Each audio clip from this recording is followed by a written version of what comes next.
Okay. The glasses off, I think. Yes, I can't see without my glasses, but... I can, because these are far away, long ago far away glasses. Right, so I'm going to start recording then. La la la. Oops. It might help if I had the microphone in front of me. You just There we are. make sure La, la, that this la. is definitely off. That's La la la definitely... la la la la. La la la la la la. Pum, pum pum pum. Ready? Yes, as I'll ever be. Hello once more. It's us, the Fabulous Flowers TV Dynamic Floral Twosome. Here for your floral listening pleasure, bringing you flowery tips and tricks, fun floriography facts, floristry do's and don'ts, and even some helpful growing and planting tips. So welcome to this, episode 23 of our podcast.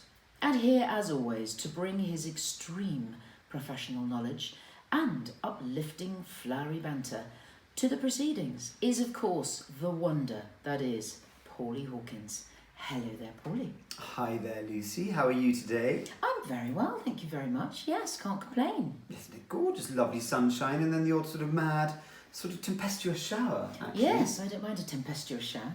Yeah, it clears the air, doesn't it? Have you had a lovely week? I've had a very lovely week, back into the gym, back doing my 50 lengths a morning, which I have to, I know, but it's a lovely thing, you know, you can think, swim, covered in chlorine, which I like to think is a kind of antibacterial wash of a morning. So on trend. So on trend. And you just come out feeling kind of, you know, invigorated and ready to go. So enjoyed my swim this morning and very much up for a bit of floral chat. Nice, lovely. How about you? I'd love to get back to swimming. All good, very, very busy. I've been doing some really super things in town. Do tell. Well, you know, it's this time of year, you've got so many beautiful seasonal flowers going on. And one of my lovely clients is a beautiful house in Grosvenor Square in Mayfair. Lovely. Which used to be the residence of General Eisenhower, who was one of the presidents. Yeah, yes. Absolutely. So it's steeped in history, but it's been turned into so the hotel group Four Seasons. Yes. They've turned it into these amazing luxury residences. Oh, so, lovely. They're for sale at the moment, and so I've been doing all the show flats. So people will walk in and say, "Ooh, I really want to buy that." That's a nice gig. Yeah. So you see you're some creating the stunning interiors. Oh wow. Yeah, and then the front of house flowers. So when people get out of their amazing kind of chauffeur-driven car and they walk in, they're great big, enormous arrangements, huge circular table, a massive vase, and every week it's got to be totally different. And I always say, to keep the interest going, I always say to myself, nothing like last week, No. nothing like next week. So Nice. the flowers are always different. Like that. Notice them. So this week we went for kind of hot jewel-coloured, amazing gladioli. Great big sort of explosions of them, and then a big collar which is around the base of the gladioli. We did like So like the neck of the vase. yes, absolutely. Yes, learning. We did jewel-coloured hydrangeas with hot pink roses. Like a ruff. Yes, Elizabethan. Like a ruff at the top of the neck of the shirt. That's it. Sort of Yes, thing. Elizabeth I, a little bit Blackadder. Yes. But so we did a big ruff of these Hydrangeas, jewel-coloured hydrangeas with pink roses and red roses. So you've got hot pink and the hot red. Lovely. And then around the base of that we had satellite vases. Do you know what a satellite vase is? Is that like a mini version that goes around it like the moon goes around the earth? Sort of thing? Absolutely. Yes. So you've got a round table, you've got this Yes. enormous vase in the middle. And the satellite vases, I think the lights went off there, Lucy. Is it time to put 50p in? Is that a power cut? I think it might be a power cut. Should we carry on? I think we carry on, like the Yes. Blitz. Come on then, in the dark, with a power cut, in Sussex. I look better in the dark. Yes, come on. Anyway, the show is gone. So the satellite vases, so they are, as you say, satellites. So you've got lots of little vases around the big one, Yeah. with flowers in them echoing what's in the big vase. Oh, how lovely. So those we did gatherings of sedum, Yes. pale pink sedum, Yes. which we did in the podcast a couple of weeks ago. Yeah, if you can still listen to that, listeners, over at the website. Oh, website, Yeah, Podbean, Spotify, Apple Podcasts. Yep, go. So the satellite vases, they echo Sedum, what's in yeah. the main vase with sedum Yeah. and jewel-coloured hydrangeas and pink roses, and it just looked amazing. How fantastic, So Paulie. fun. So I did go into a bit of a No, reverie there. But Gosh, it was, no, loving the ramble. Yeah. That was great, absolutely marvellous. So come on, we should move on then Yes. our flower. And Yes. you've chosen something lovely, actually, a little bit of a zinger of a bloom, this one, isn't it? I've indeed chosen a truly bright and joyful flower, Lucy. Yes. It's so colourful, it's so gorgeous, and it is the zinnia. I'm going to repeat that, listeners. The zinnia, Z-I-N-N-I-A. Lovely. Yeah. Do you know a zinnia? I do know a zinnia, yes. It's like a sort of, I always think of it as like a little mini small dahlia type of flower. That's how I would describe it. I'm just going to cough, Lucy. I'm so sorry, listeners. That's all right, better out than in. Yes, exactly. Excuse me. Yes, I'm not on the 20 a day anymore. But anyway, no, the zinnia, they're really cheery and they're jaunty and oh my goodness, those colours. We're going to pop a little picture up on our Instagram at Fabulous Flowers TV. Do go and have a look because they're so bright and so jolly. And actually, my dream is to paint each of my kitchen cupboards at home a different zinnia colour. So they've got, they're hot pink. That's brilliant, I love that. They're kind of lime green and hot pink. It's a bit like the set of The Big Breakfast or... Do you know what, actually, it's funny you should say that. My parents, when they were impoverished actors and they first got married and they lived up in Newcastle and they couldn't afford to buy new carpets for their new house. So they went to the local carpet shop and they went rummaging around in the buckets of remnants and bits and bobs, and they got loads and loads of different colours, and they did each stair up the stairs in a different piece of carpet. I love that. It's a little bit like your zinnia theme. Oh my goodness, that must have been a real sort of early 60s thing. Yes, yeah, late 50s. Wow, Yeah. what fun! I love that. So yes, these zinnia colours. So I'd love to do a different colour for every cupboard in the kitchen, but I definitely get divorced. But it would be such an uplifting place to be, I think, and it would be sort of like being on the set of Rainbow. Do you remember the kiddies' programme Rainbow? Rainbow climbing high. What was it? Yes, Bungle, everyone can see yeah. it climbing over the sky. Yeah. That rather over-cheery man who was charming. I'm George, sure. no, George was the Jeremy. No, Was it Jeremy? what's his name? David? No, I anyway. don't know. He was sort of Everyone will blonde know. and yeah. Yeah. Anyway, back to the zinnias. They are. I mean, do have a look at them if you want to see something cheery and gorgeous. They're so easy to grow. We're going to start again with that bit with the back to the zinnias because. Do you want to get the water? No, I'm planning water. That's the last week of coughing. I think we're back in the room, Lucy. Yeah, the power's just come on, but we've continued anyway. Power to the people. We don't But need it. back to those lovely zinnias, enough of my boring kitchen chat.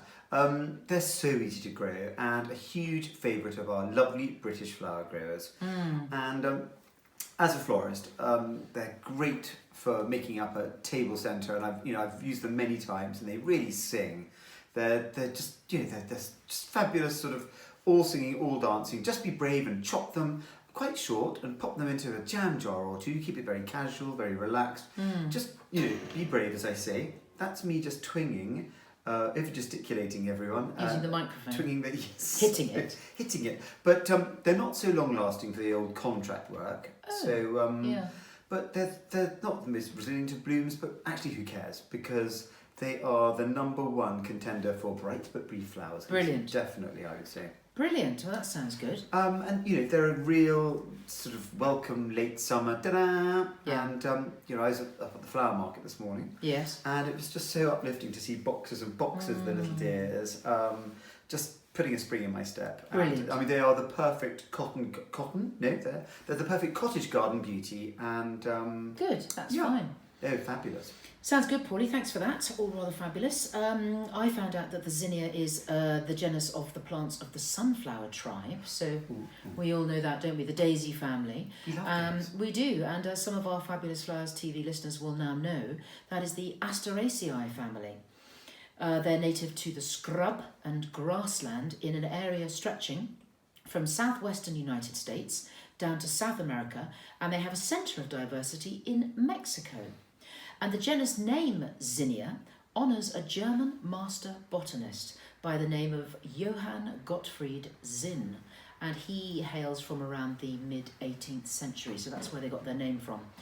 Zinnias can be white, chartreuse. Oof. I like the way you say chartreuse. Green like the liqueur, yum yum.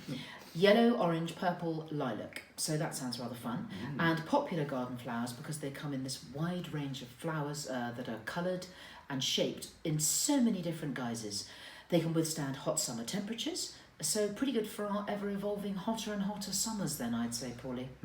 Definitely. And here comes a great floriography fun fact. They were considered to represent thinking of absent friends in the language of flowers. Isn't that lovely? So that's our floriography there.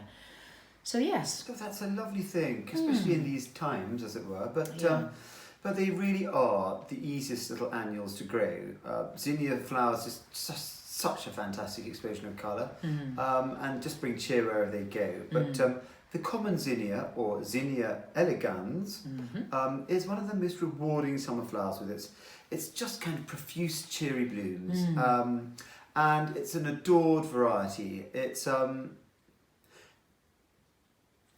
by butterflies. Yeah, I get it.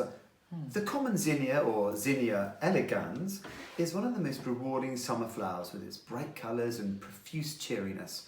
It's adored by butterflies and it's very popular amongst gardeners because of their wide variety of plant heights, flower sizes, shapes and colours. And it's something for everyone, really. We love lovely. that. We do love that. Typically growing in height between 1 foot and 3 foot tall on an upright. And here we go again, Lucy, with the tall upright vertiginous stems. Love something a bit tall and upright. Yes, Correct. exactly. The company branches. Yes. And there are also some shorter varieties of zinnia, and they are perfect for the front of the garden border. Brilliant. So whilst the vertiginous giants are best in the middle or at the rear, this sort of adds to the creation of a wonderful sort of background splendour. And the flowers can be single with one row of petals, leaving the centre exposed. Yeah. Semi-double with several rows of petals, still leaving the centre exposed, or the fully double. They're the kind of luxy ones with several rows of petals that hide the centre. Peekaboo. Yes. So more like a dahlia or even a pom-pom sort of situation in appearance. Yeah.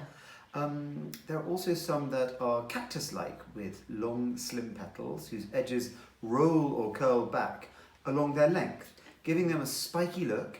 And as the flower matures, a circle of golden stars surround its centre disc. That sounds lovely. I want to grow some, don't you? Yes. I actually looked that one up when I was researching that a little bit, and I saw a picture of it, and it's extraordinary with the little twinkly star things that go all the way around the middle of the centre. Quite breathtakingly very charming. beautiful. They look like they're made of paper or something. Yes. Dedicatedly cutting them up. But I was talking to a girlfriend of mine who grows them, and she was saying, you know when to pick them because you flick the head, and if it does a wobble, it's not ready. If it sort of does a doing, it's ready. Oh, how fun! That's great. You've got to do the doing test. Nice. But yes, they're so easy to grow. Get them from the garden centre, order them online. They are drought tolerant, which is great, as you said earlier, and really fantastic for smaller gardening areas such as roof terraces, balconies, pots and patios. But don't crowd them. So overplanting can be a bad thing. Okay. Zinnias like air to circulate around them, otherwise they can develop mildew and get a bit kind of, what's the word? Mildewy. That's the one. Oh, well, loving that zinnias there, Paulie. Thank you very much. Gorgeous. I think I might put those on my list for my next seed sowing sesh. Let's move on to our florography fun facts. That's the bit of the podcast where we select something that is incorporated within the world of flowers and investigate its message, its meaning, its uses, and general just fun facts, really. Absolutely, Lucy. And I love this bit as I get to learn so many facts we research and uncover. So it's kind of a win-win. So this week, listeners, we are all about an autumnal bounty that has more uses and stories than you might think. And nothing says autumn like a glorious garland of hops. Yes, listeners, we are going to talk about the loveliness of the hop. I've used them countless times over the years to adorn fabulous parties, weddings and other autumnal celebrations, as they always hit the spot. They've got that lovely soft pale green, and their sort of charming lilting habit makes one immediately think of the changing seasons. And I mean, let's face it, Lucy, we're so lucky to have seasons, and I can never decide which one I like the most. So guess what I'm going to ask you now, Lucy? I don't know. Which is your favourite season? It's autumn, actually. Wow, okay. It's autumn. For me, my favourite day would be a crisp, clear morning, ridiculously deep blue sky, a light frost on the ground, making those leaves really super crunchy, and going off on a really good romp or walk, crunching those leaves with the dog, or walking along by the seaside, so it's really that chill in the air, and then scurrying to a warm, cosy fire by a welcoming pub with a garland of hops around it and having a big fat glass of red wine. Oh. So autumn for me. I was with you then, and I was actually thinking of a pint of Guinness. Oh, yes. Oh, no, divine. So autumn, yes, for me. What about you? I love them all. That's so... But I do. That's not fair. As a florist, you see all the lovely things. I don't know, it's really hard to tell. It's a bit like when people say, what's your favourite flower? I was born in the autumn as well, so I'm an autumn baby. Glad you asked. People always say, my favourite flower is a peony. And who doesn't like a peony? But anyway, back to the hops. They're great for decorative purposes, and they're just so easy to pop up, and the effect is instant. They come in two guises. You can buy them fresh, so they're in water, obviously alive, or you can buy them dried, and they come on a rope. So the dried ones, you just get a hairdryer to them occasionally to get the dust off.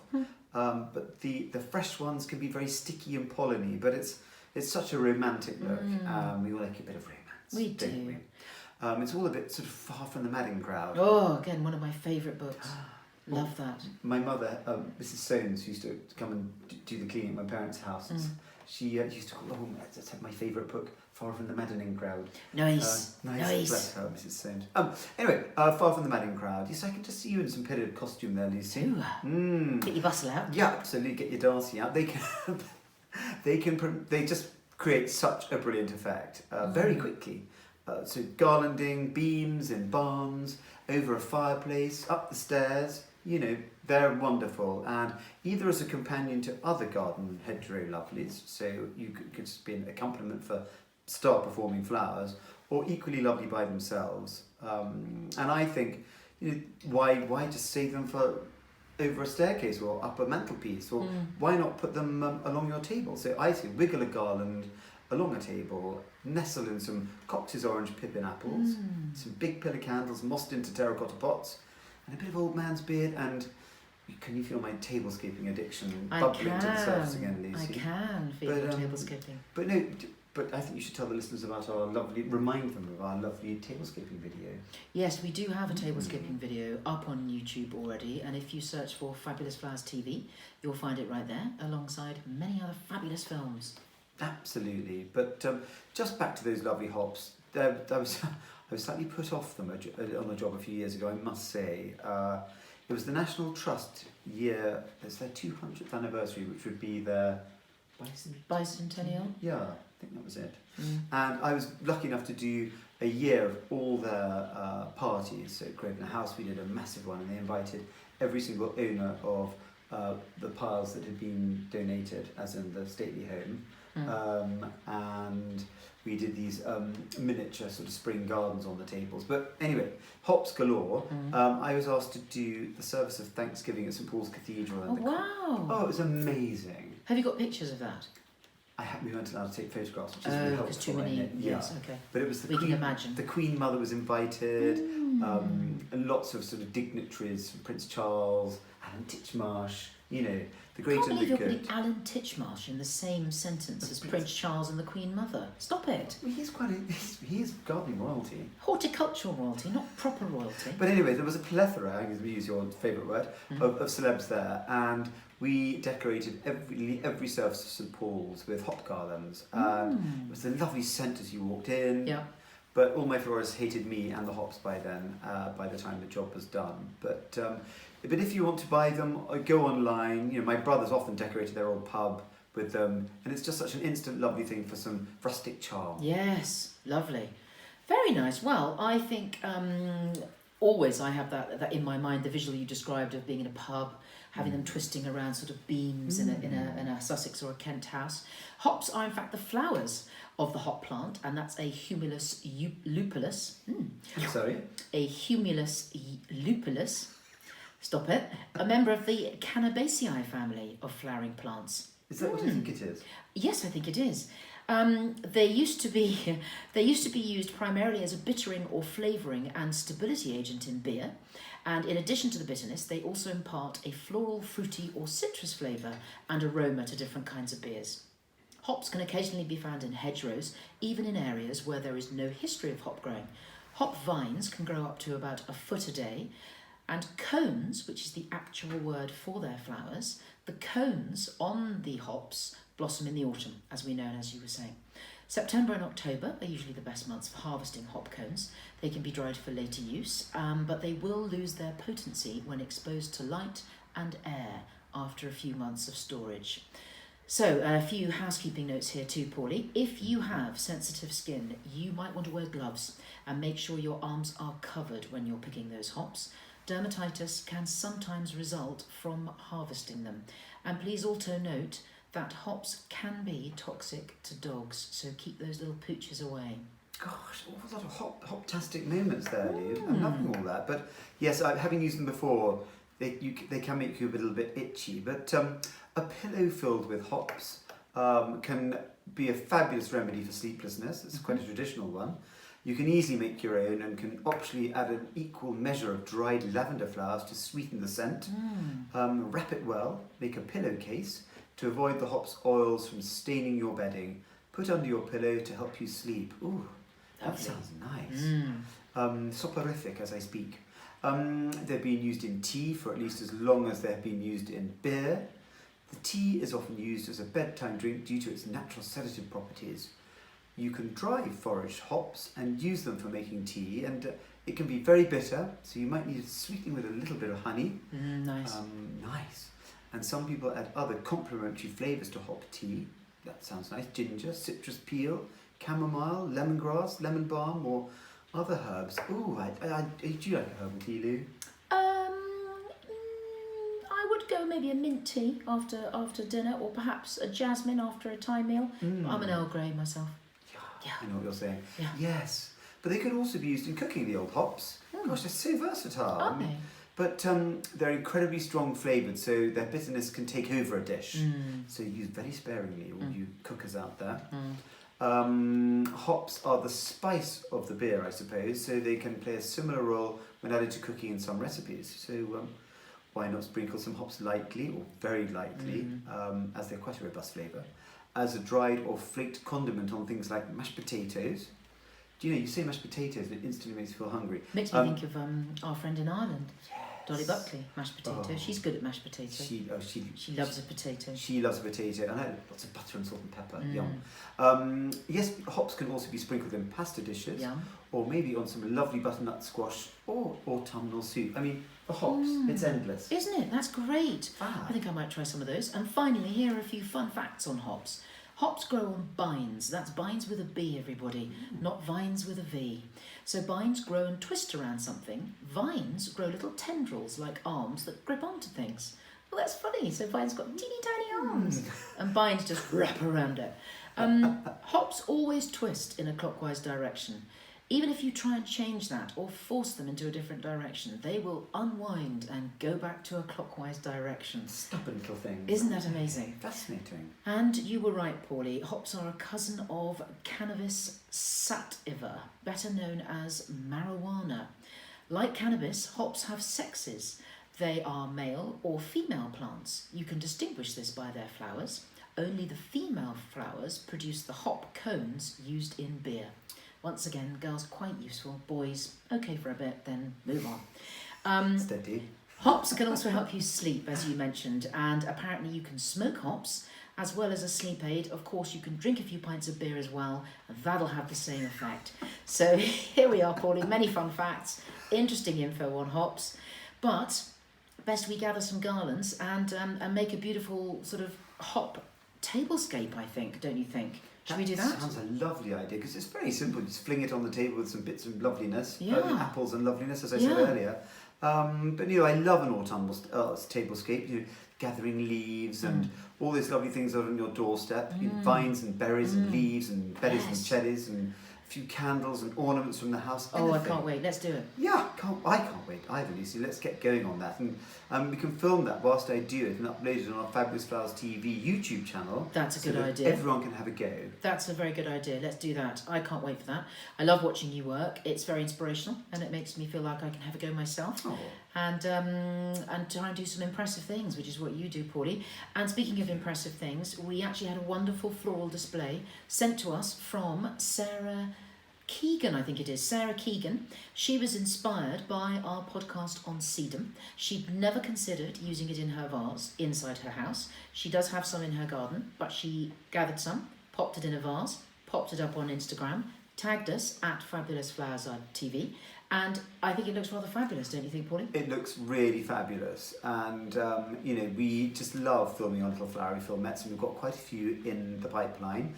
And it's always fun to try some new things at home. I just say be brave, chop something, throw it in a vase.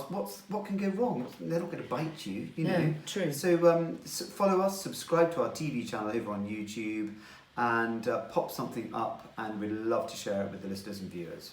Sounds good, Paulie. Brilliant work. Nice there on the old Fabulous TV. Nice on the old Fabulous Flowers TV channel info. And please do subscribe, everyone, and hit that notification bell.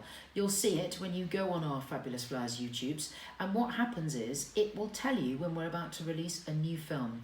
And as we do have our Christmas creative hats on, and we have been brainstorming a few lovely things, there will be some exciting Fabulous Flowers films coming your way. And we're going to bring you some festive cheer, some sparkle, into your homes, into your kitchens, and generally brighten up your lives. Well, I think it's time we drew this little floral romp to its conclusion, Paulie. Absolutely. But I've complete loved chatting zinnias and learning all about hops. Can't wait for next Wednesday, though. For now, it's a goodbye from me. Goodbye. Yes, and it's kind of a soporific goodbye from me, Lou, and bye everyone out there. Lovely. Good, I feel. I think very good.